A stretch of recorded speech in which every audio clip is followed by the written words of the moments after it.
So good morning, everyone. How's everyone feeling? I guess everyone is ready, right? What do you think? Thank you again, John, for having me over to talk with the group. How much time do we have? 20 minutes. Awesome. Sports cliche, but Joe. Why? Sports is awesome. The Ravens didn't seem to want to catch the ball for Joe Flacco this year, so they put somebody else in and kind of recharged the team. Right. And I'm not saying that Joe Flacco was untrainable, but maybe he had gotten to a level where training wasn't going to help him anymore. Or maybe a different type of training was necessary, not physical, maybe mental training.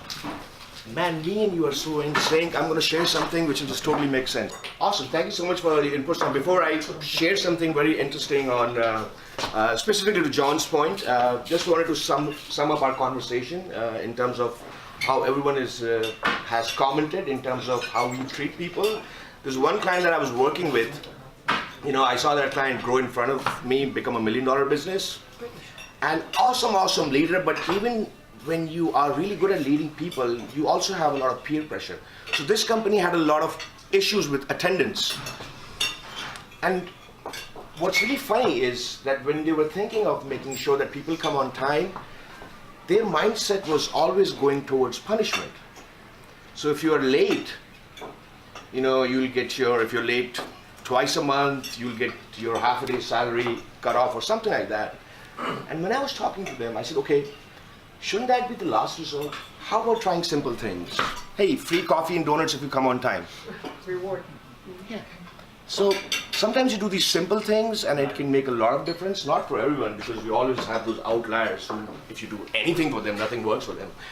But the whole idea of leadership is to think of the positive things you can do, how you treat people, how you make them feel good, and understand when somebody is coachable or not. Now, coming to your point, John, and when I walked in, you told me that, you know, speakers always have their talk in the back pocket. Yeah. So I have 2 markers in my back pocket. Boom. So I'm feeling pretty good.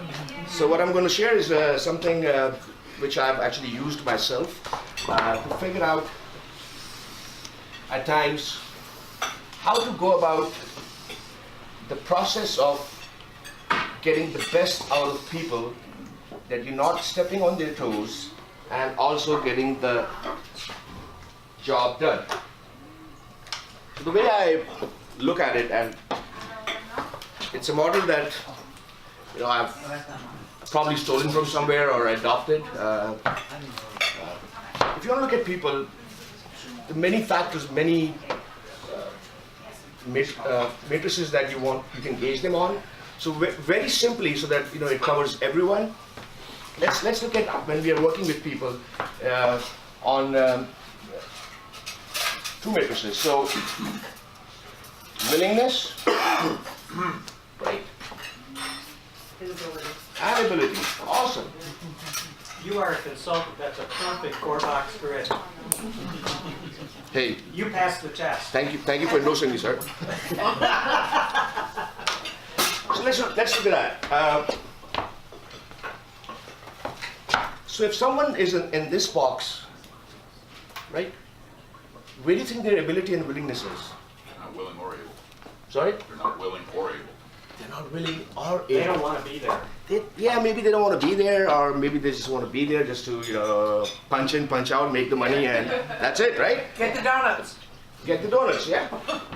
So a lot of times, as managers and leaders, we end up wasting a lot of time with people who fall into this category.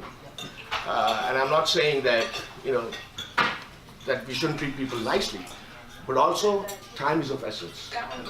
So one of the key things when working with people who fit into this box is to have a directed behavior. So what that basically means is, if I spend too much time with people in this box on building relationships with them, I'm wasting a lot of my time. Right? Unless they do something magical, it's all transactional. Mostly one way. I know it sounds rude, but sometimes you have to do that. Does that make sense? Yeah? Okay. So let's move to the next box. What do you think of the person who's probably here? What's the ability like? High. So what's happening to the willingness now? Still low, right? Maybe that's where Flacco is, because he's spent so much time doing this that, you know, hey, burned out, or maybe, you know, you cannot teach an old horse new tricks, right? Up there's expensive too. Well, yeah, expensive too. That's true. I mean, that whole grid is expensive. The center's a risk. Yeah. So what might work here with a lot of people who fall into this box is supportive behavior. I've seen it all, and sports is one example. I've worked with a lot of managers who have spent so many years in an organization. They've heard, you know, all the things they could. They've been overtrained. They have gone through, you know, the seasonal fads or new initiatives. They burned out. They burned out. But look, here's the key thing. The ability should be up here. But what's not there is their willingness. So this is a box, and this is where we can possibly work with people by supporting them. And this is where the two-way communication can take place. Trying to understand where they're coming from. Let's move to this box here. What's happening with the ability? It's off the charts, right? What's happening with the willingness? It's up. What should happen here?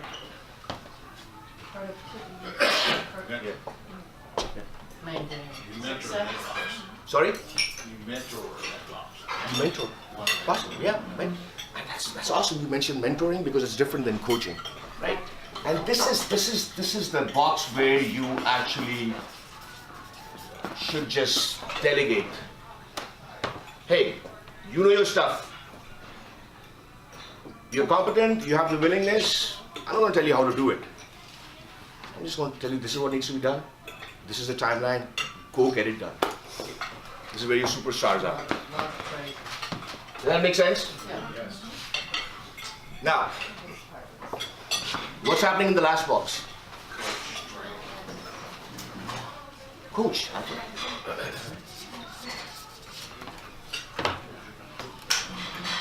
So this is where willingness is right up there, but there's possibly an issue with the ability. Yeah. And this is where you coach.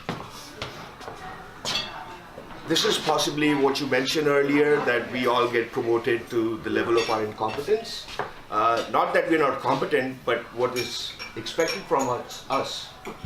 We haven't achieved that level. And that's where we need to coach. Last couple of points. Ideally, you want to take everyone who's in any box to go here. For some people, it's more difficult, you know, to get to this box. But this is where, as a leader, as a manager of people, you want everyone to be, you know, not everyone will be in this box entirely. Someone will be possibly here, here, here, here. But if you keep that in mind, you know, like in words of Stephen Covey, this should be the end of when you're managing, leading people, that you delegate stuff to them so they get stuff done on their own. Are we good with this? Yeah. Great. So this is it for me.